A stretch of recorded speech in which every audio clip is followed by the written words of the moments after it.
Bismillahirrahmanirrahim. Innal hamdalillah nahmaduhu wa nasta'inuhu wa nastaghfiruh wa na'udzu billahi min shururi anfusina wa min sayyiati a'malina. Man yahdihillahu fala mudilla lahu wa man yudlil fala hadiya lahu. Asyhadu an la ilaha illallah wahdahu la syarika lahu wa asyhadu anna Muhammadan abduhu wa rasuluh. Allahumma salli wa sallim ala nabiyyina Muhammad wa ala alihi wa sahbihi wa man ittaba'a hudahu ila yaumiddin, amma ba'd. Bapak dan ibu-ibu kaum muslimin wal muslimat yang semoga senantiasa dirahmati oleh Allah. Assalamualaikum warahmatullahi wabarakatuh. Alhamdulillah, puji dan syukur tak henti-hentinya kita panjatkan kepada Allah Subhanahu wa taala atas segala nikmat yang telah Allah Subhanahu wa taala anugerahkan kepada kita semua. Salawat serta salam semoga senantiasa tercurah kepada junjungan kita Nabi Muhammad, kepada keluarga, para sahabat dan pengikut beliau hingga akhir zaman. Insyaallah kita akan kembali melanjutkan pelajaran kita membahas sunnah-sunnah harian yang hendaknya diperhatikan oleh setiap muslim dan muslimah. Pada pertemuan yang terakhir kita telah selesai dari pembahasan sunnah-sunnah ya saat dikumandangkannya adzan. Terakhir pembahasan kita sampai pada ad-du'a ba'dal adzan. Disunahkan untuk berdoa, artinya mengisi waktu antara adzan dan iqamah dengan memperbanyak doa. Sebagaimana yang disabdakan oleh Nabi SAW, ad-du'a bainal adzan wal iqamah la yurad. Doa yang dipanjatkan di antara adzan dan iqamah ini tidak akan ditolak. Ini tidak ditolak oleh Allah Subhanahu wa taala. Sehingga hendaknya seorang muslim memanfaatkan waktu antara adzan dan iqamah untuk berdoa, karena ini adalah waktu yang mustajab. Baik, sekarang kita masuk ke dalam pembahasan yang baru, yakni sunnatul fajri, yaitu sunnah disunnahkannya sholat ya 2 rakaat sebelum sholat subuh. Ini juga termasuk sunnah harian yang perlu kita jaga. Jadi jangan langsung sholat subuh, tapi hendaknya kita sholat 2 rakaat sebelum sholat subuh. Kata beliau di sini ya, sunnatul fajri hiya awalus sunan ar-ratibah allati ya'maluha al-abdu fi yaumihi. Maka sholat sunnah fajar ini adalah sholat sunnah yang pertama dari sunnah rotibah, sunnah-sunnah rawatib yang dilakukan oleh seorang hamba dalam kesehariannya. Ya, jadi sholat sunnah rawatib yang pertama dilakukan oleh seorang hamba dalam satu hari itu adalah sholat 2 rakaat sebelum subuh. Ya. Wa fiha iddatus sunan, dan di dalam sunnah fajar ini ada beberapa sunnah lagi. Jadi melaksanakan sholat sunnah 2 rakaat sebelum sholat subuh ini merupakan sunnah. Kemudian di dalam pelaksanaannya ada sunnah-sunnahnya juga. Ya, misalnya melaksanakannya dengan ringan ya. Kemudian dia lakukan di rumah. Nah, ini sunnah-sunnah ya. Sunnah-sunnah juga. Jadi sholat rawatib itu sunnahnya dilakukan di rumah. Qala wa qabla bayaniha la budda min bayani ba'di ma yukhassu as-sunan ar-rawatib. Sebelum kita masuk menjelaskan sunnah-sunnah tersebut, maka kata beliau kita perlu untuk menjelaskan tentang perkara-perkara khusus yang ada pada sunnah-sunnah rawatib.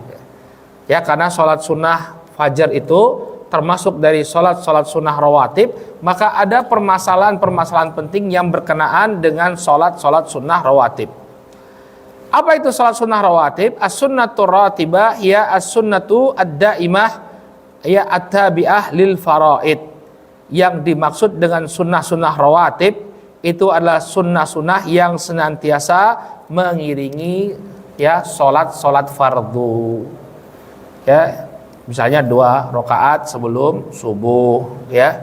Kemudian 2 atau 4 rakaat sebelum asar, 2 rakaat setelah asar, 2 rakaat setelah maghrib, dan 2 rakaat setelah isya. Jadi dia selalu bergandengan dengan pelaksanaan sholat fardu. Nah, permasalahan pertama yang berkaitan dengan sholat sunnah rawatib yaitu berapa sih jumlah sholat sunnah rawatib itu. Nah, ini masalah yang diperselisihkan oleh para ulama tentang berapa jumlah sholat sunnah rawatib. Kata beliau, ikhtalafa ya ukhtulifa fi adadis sunan ar-rawatib ala qaulain. Ya, jumlah sunnah rawatib itu diperselisihkan, ya, para ulama berbeda pendapat menjadi dua pendapat. Jadi ada dua pendapat di kalangan para ulama tentang berapa jumlah sunnah rawatib. Al-qaulul awal anna adadaha asyara rakaat. Ya, kata beliau, pendapat yang pertama menyebutkan bahwa jumlah sholat sunnah rawatib itu 12 rakaat. Ini pendapat yang pertama. Bukan 12 tapi 10 rakaat. Ini pendapat yang pertama. Rakaatani qabla al-fajri wa rakaatani qabla dhuhri wa rakaatani ba'daha. Ya, ke-10 rakaat itu adalah 2 rakaat sebelum subuh, kemudian 2 rakaat sebelum zuhur, dan 2 rakaat setelahnya. Wa rakaatani ba'dal maghrib wa rakaatani ba'dal isya. Kemudian 2 rakaat setelah maghrib dan 2 rakaat setelah isya. Hadhi asyara rakaat. Maka ini adalah 10 rakaat muttafaqun alaih, yang disepakati bainal ulama, di antara para ulama. Jadi para ulama sepakat, ya, tentang 10 rakaat yang mengiringi sholat fardu. 2 rakaat kita hitung bersama, 2 rakaat sebelum subuh, kemudian 2 rakaat sebelum zuhur, 2 rakaat setelah asar, 2 rakaat setelah maghrib, dan 2 rakaat setelah isya. Untuk 10 rakaat ini disepakati oleh para ulama. Yang mereka berbeda pendapat itu tentang 4 rakaat, ya, 4 rakaat sebelum zuhur. Kalau tadi kan yang 10 rakaat itu 2 rakaat sebelum zuhur. Ini sepakat para ulama, tapi nanti ada, ya, yang berpendapat bahwa sebelum zuhur itu 4 rakaat. Maka kata beliau, untuk 10 rakaat ini disepakati oleh para ulama, kama naqala dzalika ya Ibnu Hubairah radhiyallahu anhu, sebagaimana yang diriwayatkan dari Ibnu Hubairah, ya, dalam kitab Al-Ifsah. Wastadallu bi hadithi Ibnu Umar. Mereka berdalilkan dengan hadisnya Abdullah bin Umar radhiyallahu taala anhuma, al-muttafaq alaih, yang juga disepakati kesahihannya. Qala, beliau mengatakan, hafidtu minan nabiyyi sallallahu alaihi wasallam asyara rakaat. Aku menghafal dari Nabi sallallahu alaihi wasallam ada 10 rakaat. Rakaataini qabla dhuhri wa rakaataini ba'daha. 2 rakaat sebelum zuhur, ya, dan 2 rakaat, ya, setelah zuhur. Wa rakaataini ba'dal maghrib fi baitihi. Kemudian 2 rakaat setelah maghrib di rumahnya. Wa rakaataini ba'dal isya fi baitihi, dan 2 rakaat setelah salat isya, ya, di rumahnya. Wa rakaataini qabla salati subhi, dan 2 rakaat sebelum salat subuh. Wa kanat sa'atan la yudkhalu ala nabi sallallahu alaihi wasallam fiha, dan waktu ini, yakni sebelum subuh, adalah waktu di mana Nabi sallallahu alaihi wasallam tidaklah dikunjungi. Jadi orang tidak bertamu sebelum subuh. Barakallahu fikum. Nah, ini hadis Abdullah bin Umar menunjukkan bahwa sholat sunnah rawatib itu ada 10 rakaat. Ada 10 rakaat. Ya. Wal qaulu tsani, adapun pendapat yang kedua, anna adadaha isnata asyrata rakaatan. Pendapat yang kedua mengatakan bahwa jumlah rakaatnya itu adalah 12 rakaat. Wa anna qabla salati dhuhri 4 rakaat la rakaatain. Dan sebelum sholat duhur itu yang benar adalah 4 rakaat, bukan 2 rakaat. Wa hadzal qaul huwal adhar, dan pendapat ini adalah pendapat yang lebih mendekati kebenaran. Wallahu a'lam. Jadi jumlah sholat rawatib itu bukan 10 rakaat tapi 12 rakaat. Ya, ada tambahan pada sholat zuhur. Sunnah rawatib sholat duhur itu bukan 2 rakaat tapi 4 rakaat. Baik, kemudian apa dalil-dalil yang menunjukkan bahwa jumlah sholat rawatib itu 12 rakaat? Yang pertama hadisnya Aisyah. Kita tahu bahwa Aisyah radhiyallahu taala anha, beliau adalah istri Nabi sallallahu alaihi wasallam yang mengetahui, ya, amalan-amalan Nabi Shallallahu Alaihi Wasallam di dalam rumah yang mungkin tidak diketahui oleh sebagian para sahabat. Para sahabat tidak sampai kemudian tahu bagaimana aktivitas Rasulullah Shallallahu Alaihi Wasallam dalam rumahnya. Mungkin ada sebagian di antara mereka yang tahu, tapi yang lebih paham tentu yang tinggal bersama beliau di rumah tersebut, yaitu istri beliau. Maka Aisyah radhiyallahu taala anha dalam Sahih Al-Bukhari diriwayatkan bahwa beliau mengatakan anna Nabiyya sallallahu alaihi wasallam kana la yada'u arba'an qabla dhuhri. Nah, ini dia. Bahwa Nabi sallallahu alaihi wasallam tidak pernah meninggalkan 4 rakaat sebelum sholat duhur. Berarti berapa? Sebelum duhur itu 4 rakaat. Wa inda Muslimin ya min hadithiha qalat, adapun dalam riwayat Muslim ya, diriwayatkan dari Aisyah radhiyallahu taala anha, beliau mengatakan kana Nabi sallallahu alaihi wasallam yusalli fi baiti qabla dhuhri arba'an. Bahwasanya Nabi sallallahu alaihi wasallam itu salat di rumahku sebelum duhur itu 4 rakaat. Disaksikan langsung oleh Ibunda Aisyah sebelum beliau mengimami salat duhur ke masjid, beliau salat terlebih dahulu 4 rakaat di rumahnya.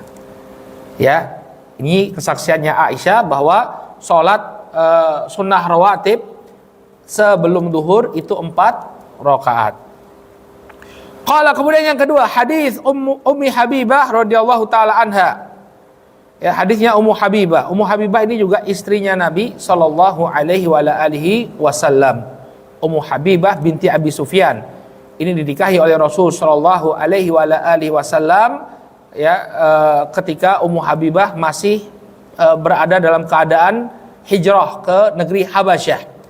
Jadi Ummu Habibah binti Abi Sufyan ya, beliau ini suaminya murtad, namanya Ubaidullah bin Jahash, yaitu murtad di negeri Habasyah. Kemudian mati suaminya.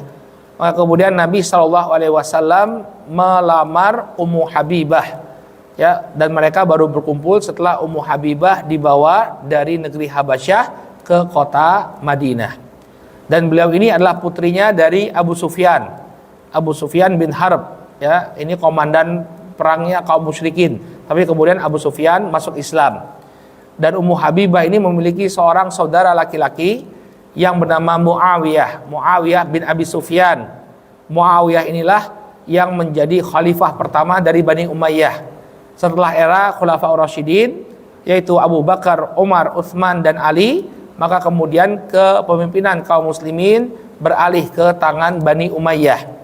Raja pertamanya, khalifah pertamanya itu Muawiyah bin Abi Sufyan, saudara laki-laki dari Ummu Habibah. Ummu Habibah mengatakan, qalat sami'tu Rasulullah sallallahu alaihi wasallam yaqul, aku mendengar Rasul sallallahu alaihi wasallam bersabda, man shalla itsnatai asyrata raq'atan fi yaumin wa lailah bunya lahu bihinna baitun fil jannah. Ya, Nabi sallallahu alaihi wasallam, dan hadisnya riwayat Muslim ya. Nabi sallallahu alaihi wasallam bersabda, barang siapa yang sholat 12 rakaat dalam sehari semalam, maksudnya sholat sunnah rawatibnya itu 12 rakaat, bunyalahu bihinna baitun fil jannah, maka akan dibangunkan untuknya dengan 12 rakaat sholat tersebut sebuah rumah di surga. Ini keutamaan orang yang menjaga sholat sunnah rawatib. Nah, syahid dari hadis ini bahwa Nabi menyebutkan sholat sunnah rawatib itu ada 12 rakaat, bukan 10 rakaat. Berarti duhurnya itu 4 rakaat. Wa akhrajahu Tirmidzi wa zada. Hadis ini dikeluarkan pula oleh Imam At-Tirmidzi, dan beliau dalam riwayat beliau ada tambahan arba'an qabla dhuhri wa raq'ataini ba'daha wa raq'ataini ba'dal maghrib wa raq'ataini ba'dal isya wa raq'ataini qabla salatil fajri. Dalam riwayat Tirmidzi ada tambahan ya, tambahan perincian. Kalau riwayat Muslim ya, Nabi hanya mengatakan yang menjaga 12 rakaat ini setiap hari akan dibangunkan baginya rumah di surga. Maka luar biasa ya. Maka jangan kita tinggalkan ini salat sunnah rawatib. Ya, rumahnya bukan di Casa Grande Bapak dan Ibu. Rumahnya bukan di Balai Hinggil, tapi rumahnya di surga. Ya kita tidak apa-apa lah rumahnya di dunia ini ya sederhana apa adanya. tapi di surga ya yang mewah ya. Dengan apa? Menjaga 12 rakaat salat sunnah rawatib. Wa zada arba'an qabla dhuhri. Kemudian dalam riwayat Tirmizi diperinci 4 rakaat sebelum zuhur. 4. Raka'ataini wa raka'ataini ba'daha. Kemudian 2 rakaat setelahnya. 6. Wa raka'ataini ba'dal maghrib. Kemudian 2 rakaat setelah maghrib. 8. Wa raka'ataini ba'dal isya. 2 rakaat setelah isya. 10. Wa raka'ataini qabla salatil fajri, dan 2 rakaat sebelum salat fajar atau salat subuh. Berarti total berapa? 12 ya. Maka di sini ada perbedaan pendapat ya dari hadis-hadis ini ya. Tadi hadisnya Ibnu Umar mengatakan 10, sementara hadis-hadis yang baru saja kita bacakan hadisnya Aisyah, demikian juga hadisnya Ummu Habibah ya, jumlahnya 12. Maka kita akan perhatikan bagaimana pandangan para ulama terhadap perbedaan riwayat ini. Wahtalafa ahlul ilmi fil jam'i ya baina hadis. Maka para ulama berbeda pendapat ya tentang bagaimana menggabungkan hadis-hadis ini. Hadis Ibnu Umar al-muttafaq alaih wa fihi anna nabiyya shalla qabla dhuhri rak'atain wa baina hadisi Aisyah indal Bukhari wa fihi anna nabiyya shalla qabla dhuhri 4 rakaat. Bagaimana menggabungkan antara hadis Abdullah bin Umar yang muttafaq alaih, yang disepakati kesahihannya, dan di dalamnya disebutkan bahwa Nabi SAW salat sebelum zuhur 2 rakaat, dengan hadisnya Aisyah yang diriwayatkan oleh Al-Bukhari yang disebutkan bahwa Nabi salat sebelum zuhur 4 rakaat. Maka ada beberapa ya cara penggabungan ya hadis-hadis yang tampaknya kontradiksi ya, saling bertolak belakang ya. Ibnu Umar mengatakan 2 rakaat, Aisyah mengatakan 4 rakaat. Nah maka ya, untuk menambah faedah kita, mari kita simak bagaimana cara para ulama menggabungkan perbedaan ini. Fakila, sebagian mengatakan anna Nabiyya sallallahu alaihi wasallam taratan yusalli qabla dhuhri 4 wa taratan yusalli qablaha rak'atain. Ya, cara menggabungkannya yang pertama, sebagian para ulama mengatakan bahwa kadang-kadang Nabi salat sebelum zuhur 4 rakaat, kadang-kadang salatnya 2 rakaat. Jadi pas dilihat oleh Ibunda Aisyah pas 4 rakaat, pas dilihat oleh Abdullah bin Umar 2 rakaat. Ini cara yang pertama untuk menggabungkan kedua hadis. Cara yang kedua, wakila anna ma'a ta'arudil haditsaini yukhad bizaid wa yusallil insan 4 rakaat qabla dhuhri. Pendapat yang kedua, bahwa ketika ada pertentangan di antara dua hadis, yang diambil itu yang ada tambahannya, yang lebih banyak jumlahnya. Karena orang yang mengetahui tambahan itu dia lebih berilmu daripada orang yang tidak mengetahui. Ya misalnya ada orang yang mengatakan ya Pak De Joko makan dalam sehari itu 3 kali. Ada yang mengatakan Pak De Joko makannya 4 kali. Mana yang kita ambil? Yang kita ambil yang mengatakan 4 kali. Kenapa? Karena mungkin yang mengatakan 3 kali cuma melihat 3 kali. Adapun orang yang melihat 4 kali, ada tambahan ilmu pada dirinya. Enggak kok, saya itu menghitung. Ya panjenengan pas lagi tidak bersama beliau misalnya, makanya 4 kali misalnya. Yang satunya di angkringan. Ya. Nah, yang di angkringan tahu Pak De Joko juga makan, jadi 4 kali makannya. Maka orang yang punya informasi tambahan ini lebih diprioritaskan karena ada tambahan informasi pada dirinya. Maka diambil ya menurut pendapat yang kedua ini ya, yusallil insan 4 rakaat qabla dhuhri. Maka hendaknya kita itu sholatnya 4 rakaat sebelum duhur. Diambil hadisnya Aisyah, karena pada hadisnya Aisyah terdapat tambahan informasi yang mungkin tidak diketahui oleh Abdullah bin Umar. Wakila, kemudian ada lagi cara yang lain untuk menggabungkan hadis ini. Wakila in shalla fi baitihi yusalli 4 li hadithi Aisyah radhiyallahu anha, wa in shalla fil masjidi yusalli rak'atain li hadithi Ibnu Umar radhiyallahu anhuma. Ya, golongan yang ketiga mengatakan bagaimana menggabungkan dua hadis yang kelihatannya seperti bertentangan ini. Kata mereka, ya, kalau dia sholat di rumahnya, sholat sunnah rawatib di rumahnya, maka dia sholat 4 4 rakaat. Karena Ibunda Aisyah tuh ngelihat Nabi sholat 4 rakaat itu di mana? Di rumahnya beliau. Wa in shalla fil masjidi yusalli rakaatain li hadithi Ibnu Umar. Kalau dia sholatnya itu di masjid, cukup bagi dia sholat 2 rakaat sebagaimana hadisnya Abdullah bin Umar. Ini cara yang ketiga dalam menyikapi perbedaan antara hadis Ibnu Umar dan Aisyah. Wal azhar, kata beliau, yang lebih tampak kata beliau, wallahu a'lam annahu yukhad bizaid. Pendapat yang lebih tampak dekat dengan kebenaran menurut beliau bahwa ya beliau lebih condong pada pendapat yang kedua, yaitu kita mengamalkan adanya tambahan pada riwayatnya Aisyah. Kita tidak melihat apakah itu di rumah ataukah di masjid, tapi yang kita ambil adalah riwayatnya Aisyah radhiyallahu taala anha, ya, yang padanya terdapat tambahan bahwa Nabi sallallahu alaihi wasallam salat sebelum duhur 4 rakaat, ya. Al-alimu hujjatun lima lam ya'lam. Ya, dalam kaidah disebutkan orang yang lebih berilmu itu menjadi hujjah bagi orang yang tidak berilmu. Ya, Abdullah bin Umar taunya cuma 2 rakaat sebelum duhur, tapi Aisyah 4 rakaat, maka Aisyah lebih paham.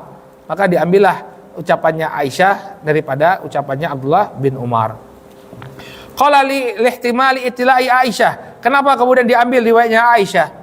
Ya, karena ada kemungkinan ya Aisyah itu lebih paham, ya, fi baitiha, ya, lebih paham tentang apa yang terjadi di rumahnya. Ala ma lam yattali alaihi Ibnu Umar. Ya, beliau lebih paham daripada Abdullah bin Umar. Jadi ada hal-hal yang dilihat oleh Aisyah yang tidak dilihat oleh Abdullah bin Umar. Nah, demikian juga tambahan hadisnya Ummu Habibah tadi yang kita bacakan, man shalla itsnatai asyrata rakaatan fi yaumin wa lailah.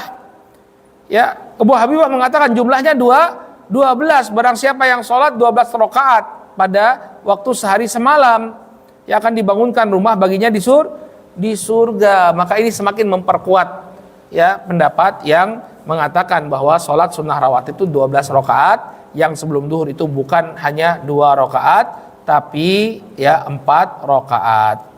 Fal afdalu an tuaddi as-sunana ar-rawatib fil bait, ya. Atau sampai di situ kata beliau, bunyalahu bihinna baitun fil jannah, dengan 12 rakaat tersebut dia akan dibangunkan baginya rumah di surga, ya.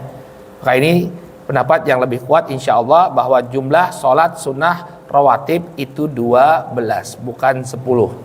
Jadi sebelum duhur itu sunnahnya 4 rakaat. Makanya bagusnya kalau kita itu kan biasanya memperpanjang jarak antara adzan dan iqamah itu di waktu subuh saja, ya enggak? Karena keutamaan sholat sunnah 2 rakaat sebelum subuh itu khairun minad dunya wa ma fiha, ya enggak?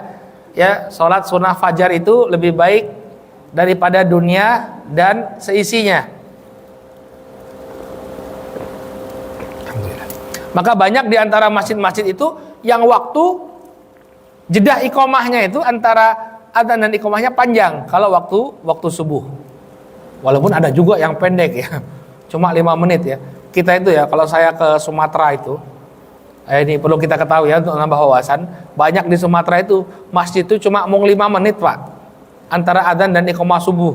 Jadi kalau panjenengan itu ingin dapat sholat 2 rakaat sebelum subuh dan tidak ketinggalan takbiratul ihram bersama imam, ya sudah, saat durunge subuh itu kudu ning masjid. Jadi kita ke masjid, sholat tahiyatul masjid, nunggu adzan, begitu adzan langsung sholat 2 rakaat. Setelah kita selesai sholat 2 rakaat, muadzin langsung qomat. Tapi kalau di Jawa alhamdulillah panjang, ya. Rata di masjid itu 12 sampai 15 menit. Bahkan saya itu di masjid Baitul Mutakin Manukan itu 20 menit, Pak. Masya Allah, 20 menit, panjang. Jadi jamaah santai-santai 20 menit, ya, masih bisa dapat 2 rakaat sebelum subuh. Itu bagus sebenarnya, ya. 2 rakaat sebelum subuhnya jadi dapat. Nah, kita berapa? 13. Ya, lumayan, 13 cukup panjang, ya. Maka ini yang memang sudah biasa dilakukan di masjid-masjid. Tapi kalau sholat duhur biasanya pendek, ya enggak?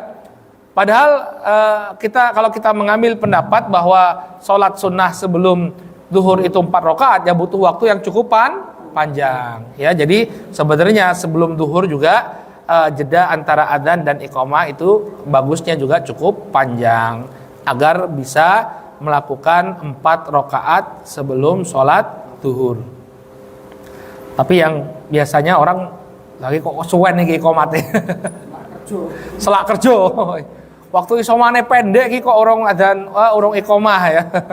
Jadi pengen secepat mungkin.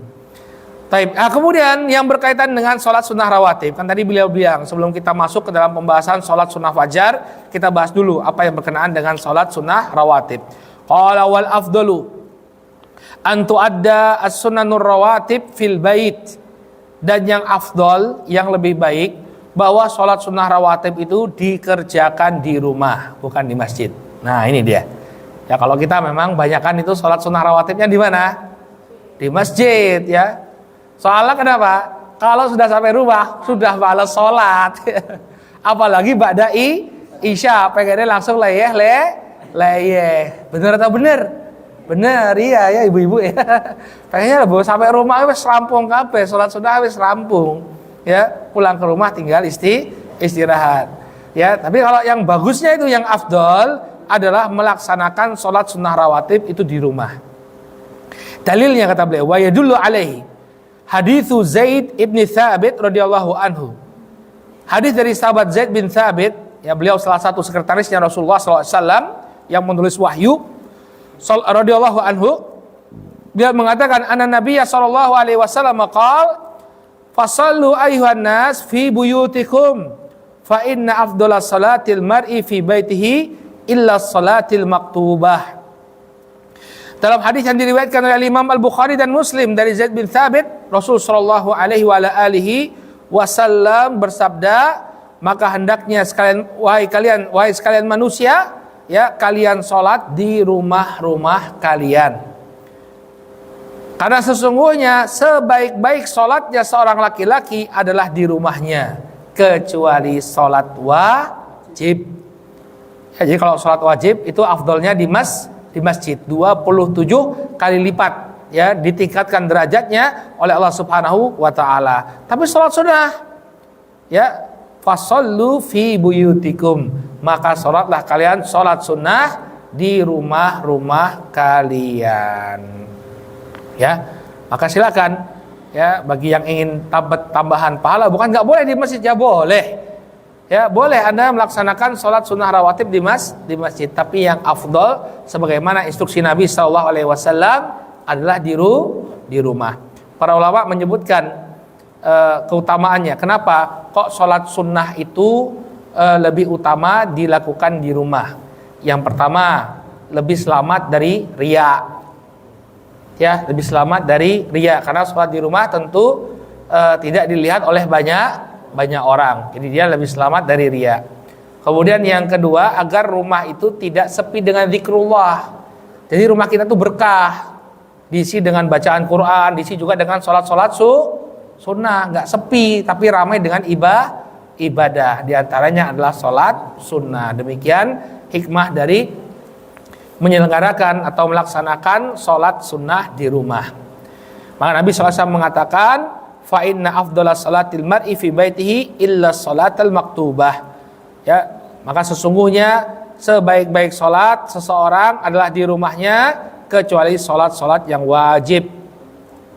Kemudian dalil kedua yang menunjukkan afdolnya salat sunnah itu di rumah, hadisnya Abdullah bin Umar. Ya, dalam Sahih Al-Bukhari dan Muslim, Nabi SAW mengatakan, ij'alu min salatikum fi buyutikum wala tattakhidhuha qubura. Ya, Nabi SAW mengatakan, jadikanlah salat-salat kalian di rumah-rumah kalian. Ya, artinya salatlah kalian di rumah-rumah kalian, ini salat-salat sunnah. Wala tattakhidhuha qubura, dan jangan kalian jadikan ya rumah-rumah kalian itu seperti kuburan, sepi, enggak ada ibadah sama sekali. Ya, maka ini dalil yang menunjukkan bahwa salat sunnah itu hendaknya di rumah. Jadi rumahnya itu tidak sepi dengan ibadah. Kemudian yang ketiga, an Jabirin radhiyallahu anhu qala. Dalam hadis yang diriwayatkan oleh Imam Muslim dari sahabat Jabir bin Abdullah radhiyallahu anhuma, beliau mengatakan, "Idza qada ahadukumus shalah fi masjidihi falyaj'al li baitihi nasiban min salatih, fa innallaha ja'ilun fi baitihi min salatihi khaira." Apabila salah seorang di antara kalian telah menunaikan salatnya di masjid, maka hendaknya dia jadikan bagian baginya, ya, dia jadikan bagian dari salatnya di rumah. Jadi jangan semua salat itu dilaksanakan di masjid. Maka sesungguhnya Allah Subhanahu wa taala ya telah menjadikan bagian kebaikan di rumahnya tersebut dari salatnya tadi. Jadi Allah akan berikan kebaikan baginya di rumahnya saat dia melaksanakan sebagian salatnya di rumah. Maka kalau salat berjamaah ya, terutama bagi kaum laki-laki, karena bagi kaum wanita ya salat yang paling utama adalah di rumah ya. Ya walaupun dia tidak berjamaah tapi tetap lebih afdol baginya untuk di rumah. Walaupun nggak apa-apa, la tamna'u ima Allah an masajidillah, kata Nabi, jangan kalian melarang hamba-hamba wanita Allah dari rumah-rumah Allah. Silakan ibu-ibu mau salat ke masjid, boleh. Tapi yang lebih afdol adalah salat di rumah. Adapun bagi laki-laki ya hendaknya dia sholat 5 waktunya itu berjamaah di masjid, tapi kalau sholat sunnahnya dia berupaya untuk melaksanakannya di rumah. Ya, baik. Kemudian pembahasan selanjutnya, jadi pelaksanaan ya sholat rawatib ini yang paling afdol adalah di rumah. Bukan berarti nggak boleh di masjid ya, boleh di masjid, silahkan di masjid. Tapi kalau ingin pahalanya lebih besar, kerjakan sholat sunnah rawatib di rumah. Baik. Kemudian di sini beliau membawakan satu judul bab ya, akadus sunani ar-rawatib, sunnah rawatib yang paling ditekankan. Ya, jadi di antara 12 rakaat tadi ada beberapa sholat sunnah rawatib yang perlu sekali kita jaga, di mana Nabi SAW tidak pernah meninggalkannya walaupun beliau SAW dalam keadaan safar. Jadi kalau beliau itu dalam keadaan safar, ya tidak berada di kota Madinah, beliau meninggalkan kota Madinah, maka sholat sunnah rawatib itu beliau tinggalkan. Kenapa? Karena memang di sana ada rukhsah, ada keringanan. Sholat yang wajib saja itu kita dapat keringanan untuk menjamak dan mengqashar. Ya, maka sholat yang 4 rakaat jadi 2 rakaat. Kemudian maghrib bisa digabung dengan isya, duhur bisa digabung dengan asar, bisa jamak qashar. Ya, maka ketika rukhsah jamak qashar diambil, terlebih lagi rukhsah sholat rawatib. Gimana Ustaz nanti gak dapat pahala? Tetap dapat pahala ya. Apabila seseorang dia terbiasa ketika dia berada di tempat tinggalnya, ya ketika dia tidak safar, dia biasa menjaga sholat sunnah rawatibnya, kemudian ketika dia safar dia tidak melaksanakan sholat sunnah rawatib, dia tetap dapat pahala. Kenapa? Karena dia safar, dan ketika dia tidak safar, dia tidak pernah meninggalkan. Maka itu ya pentingnya bagi kita untuk menjaga keistiqomahan dalam beramal. Kenapa? Karena dalam kondisi kita sakit atau dalam kondisi kita safar, lalu kita tidak melaksanakan kebiasaan kita tetap dapat pahala. Maka di antara sunnah yang sangat ditekankan ini adalah 2 rakaat sebelum subuh. Ini yang tidak pernah ditinggalkan. Ya, ditujukan oleh hadis Aisyah radhiyallahu taala anha, beliau mengatakan, lam yakun ala syai'in minan nawafil asyadda muahadatan minhu ala raq'ataini qabla subhi. Ya, Nabi SAW, kata Aisyah radhiyallahu taala anha, tidak ada ibadah sunnah, salat sunnah atau salat nawafil yang lebih dijaga oleh Nabi SAW daripada 2 rakaat sebelum subuh. Maka salat 2 rakaat sebelum subuh ini tidak pernah ditinggalkan oleh Nabi SAW. Qala hadithi Aisyah radhiyallahu taala anha, kemudian juga ditunjukkan oleh hadisnya Aisyah dari Nabi Shallallahu Alaihi Wasallam, beliau menyebutkan keutamaan sholat sunnah 2 rakaat sebelum subuh. Kata beliau alaihi salatu wasalam, ya rakaatul fajri khairun minad dunya wa ma fiha. 2 rakaat sebelum sholat subuh itu lebih baik daripada dunia dan seisinya. Ya, jadi kalau orang itu sudah sholat 2 rakaat, Pak, ya 2 rakaat sebelum subuh, ya dia akan menjadi lebih kaya daripada orang yang paling kaya di dunia. Iya enggak? Siapa orang paling kaya di dunia sekarang? Ya, Bill Gates. Ya. Bill Gates atau siapa? Elon Musk atau siapa? Enggak ngikuti saya ashabud dunia ya. Ya, mereka punya dunia. Mereka punya uang yang demikian banyak, tapi kan mereka tidak memiliki dunia secara keseluruhan. Ya.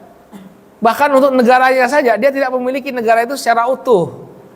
Ya, punya tanah seluas apa sih orang yang paling punya yang paling juragan tanah dunia ini?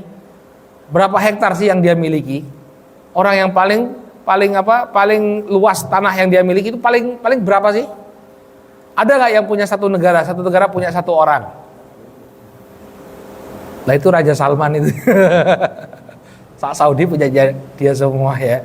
Si Sultan saja nggak semua tanah di Jogja punya Sultan ya. Ya, tapi tanah tak bertuan punya Sultan. Sultan ground. Ya. Ya, kita itu kalau sholat 2 rakaat segala sesuatunya yang di dunia ini ya kita lebih kaya. Khairun minad dunya wa ma fiha, lebih baik daripada dunia dan seisinya. Masya Allah. Maka ini adalah kebaikan yang sangat luar biasa dari sholat sunnah 2 rakaat sebelum subuh. Nah ini satu hal yang perlu kita luruskan ya. Ada sebagian orang yang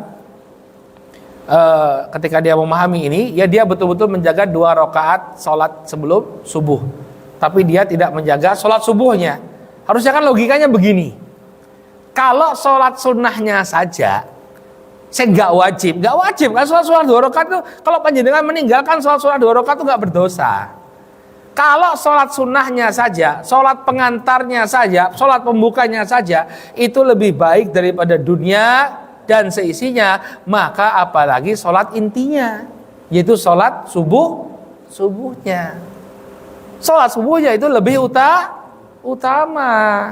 Kalau sholat pembukanya saja khairun minad dunya wa ma fiha, ya lebih baik daripada dunia dan apa yang ada di isinya, ya seisinya, maka sholat subuhnya pahala dan keutamanya jauh lebih besar, ya. Baik. Kemudian juga wali muslimin aidan an Aisyah radhiyallahu anha an Nabi sallallahu alaihi wasallam annahu qala fi sya'ni raq'ataini inda tulu'il fajri. Ya, dalam riwayat Muslim juga dari Ibunda Aisyah bahwasanya Nabi sallallahu alaihi wasallam pernah berkata ya dalam kaitannya dengan 2 rakaat ya setelah terbitnya fajar, kata beliau lahumma ahabu ilayya minad dunya jami'an. 2 rakaat sebelum sholat subuh ini, ya ini lebih aku cintai daripada dunia secara keseluruhan. Jadi beliau lebih baik kehilangan dunia daripada kehilangan 2 rakaat sebelum subuh. Qala jaa fi sahihain, demikian juga disebutkan dalam as-sahihain, Sahih Al-Bukhari dan Muslim. Ma yadullu ala anna Nabiyya sallallahu alaihi wasallam lam yakun yada'u sunnatul fajri. Dalam as-sahihain, dalam Sahih Al-Bukhari dan Muslim, ya dalam sebuah riwayat dalam Sahih Al-Bukhari dan Muslim ditunjukkan bahwa Nabi sallallahu alaihi wasallam tidak pernah meninggalkan salat ya sunnah fajar. Walal witra la hadiran wala safaran, demikian juga salat witir. Jadi ini 2 salat sunnah yang tidak pernah ditinggalkan oleh baginda Nabi sallallahu alaihi wasallam, baik ketika beliau dalam keadaan safar atau ketika beliau tidak dalam keadaan safar, yaitu salat sunnah fajar dan salat witir. Dijelaskan oleh Imam Ibnu Qayyim rahimahullah dalam kitab Zadul Ma'ad, walidzalika lam yakun yada'uha ay sunnatul fajri ya hiya wal witra safaran wa hadiran. Nabi sallallahu alaihi wasallam tidak pernah meninggalkan salat sunnah fajar dan salat witir baik ketika beliau safar ataupun ketika beliau tidak safar. Wa kana fi safar yuwadhifu ala sunnatil fajr wal witr asyaddu min jami'in nawafil duna sairi sunan. Ya, oleh karena itu dalam safar beliau begitu menjaga salat sunnah fajar dan salat witir daripada seluruh salat-salat nawafil. Ya, salat-salat nafilah, salat-salat sunnah yang betul-betul dijaga oleh Nabi sallallahu alaihi wasallam. Ya, beliau senantiasa menjaga salat sunnah fajar dan salat witirnya. Walam yunqal anhu fi safari annahu sallallahu alaihi wasallam shalla sunnata ratibah ghairihima. Dan tidak pernah dinukilkan, ini kata Imam Ibnu Qayyim rahimahullah, tidak pernah dinukilkan dari Nabi sallallahu alaihi wasallam bahwa beliau salat sunnah rawatib selain dua salat ini. Ya, jadi 2 rakaat sebelum subuh inilah yang tidak pernah ditinggalkan oleh Nabi SAW. Adapun 4 rakaat sebelum zuhur, 2 rakaat setelah zuhur, 2 rakaat setelah maghrib, 2 rakaat setelah isya, ini beliau tinggalkan saat beliau dalam keadaan safar. Tapi salat sunnah yang tidak pernah beliau tinggalkan ya ketika safar adalah 2 rakaat sebelum subuh dan 3 rakaat salat witir. Ini yang tidak pernah ditinggalkan oleh Nabi sallallahu alaihi wasallam. Kemudian pembahasan selanjutnya, masih berapa menit lagi? 4 menit lagi. Pembahasan selanjutnya. Sunnatul fajri tukhtassu ya bi'iddati umur. Salat sunnah fajar ini memiliki keistimewaan dari berbagai sisi. Jadi beliau akan bahas tentang keistimewaan salat sunnah sebelum subuh. Awalan masyru'iyatuha fi safar wal hadar kama sabaq. Yang pertama bahwa salat sunnah 2 rakaat sebelum subuh itu disyariatkan baik ketika seseorang safar ataupun ketika dia tidak safar, sebagaimana yang telah kita sebutkan. Jadi berbeda dengan salat sunnah lainnya. Ya, kalau salat sunnah lainnya ini kebanyakannya atau kata Ibnu Qayyim tadi, Nabi SAW senantiasa meninggalkannya kecuali 2 rakaat sebelum subuh. Amma ghairuha minas sunan ar-rawatib fa sunnatu tarkuha fi safar ka ratibati zuhri wal maghribi wal isya. Adapun salat sunnah rawatib lainnya, maka yang lebih mendekati sunnah wallahu taala alam adalah dia ditinggalkan ketika kita dalam keadaan safar, sebagaimana yang dilakukan oleh Nabi sallallahu alaihi wasallam, seperti salat sunnah zuhur, maghrib dan isya. Maka orang yang dalam keadaan safar dalam perjalanan lebih utama kata beliau untuk tidak salat sunnah rawatib. Kenapa? Sebagaimana yang dicontohkan oleh Nabi sallallahu alaihi wasallam. Itu yang dicontohkan oleh Nabi sallallahu alaihi wasallam. Beliau meninggalkan salat sunnah rawatib kecuali salat sunnah subuh. Ya. Kemudian tsaniyan keistimewaan salat sunnah fajar bahwa thawabuha bi anna khairu minad dunya wa ma fiha kama taqaddam. Dia punya keistimewaan pahalanya itu lebih baik daripada dunia dan seisinya. Sebagaimana hadis yang telah kita bacakan. Kemudian tsalitsan, kemudian keistimewaan salat sunnah 2 rakaat sebelum subuh, yusannu takhfifuha. Disunahkan untuk meringankannya. Jadi jangan panjang-panjang salat sunnah 2 rakaat sebelum subuhnya, tapi cukup dikerjakan dengan ringkas. Wa yadullu alaihi, dan dalilnya adalah hadisnya Aisyah radhiyallahu taala anha kanat taqul, bahwa beliau radhiyallahu anha mengatakan, kana Rasulullah sallallahu alaihi wasallam yusalli raka'atil fajr wa yukhaffifu hatta inni aqul hal qara'a fihima bi ummil Qur'an am la. Bahwa dahulu Nabi sallallahu alaihi wasallam, kebiasaannya Nabi sallallahu alaihi wasallam, beliau salat sunnah 2 rakaat fajar, fa yukhaffifu, kemudian beliau pendekkan, beliau ringankan ya salat tersebut sampai aku mengatakan hal qara'a fihima bi ummil Qur'an amla. Ya, apakah Nabi SAW sempat membaca Al-Fatihah dalam rakaat tersebut ataukah tidak? Saking pendeknya. Ya, saking ringannya salat 2 rakaat tersebut. Ya, jadi disunahkan sholatnya itu ringan, jangan kemudian panjang. Baik, insyaallah pembahasan ini kita lanjutkan di pertemuan yang akan datang, ya, tentang keistimewaan sholat sunnah fajar. Taib Allahu ta'ala a'lam bisawab. Nakif ilahuna. Kita lanjutkan pada pertemuan yang akan datang bismillah ta'ala. Mari kita tutup pengajian kita dengan doa kafaratul majlis. Bapak dan Ibu, subhanakallahumma wa bihamdika asyhadu an la ilaha illa anta astaghfiruka wa atubu ilaik. Assalamualaikum warahmatullahi wabarakatuh.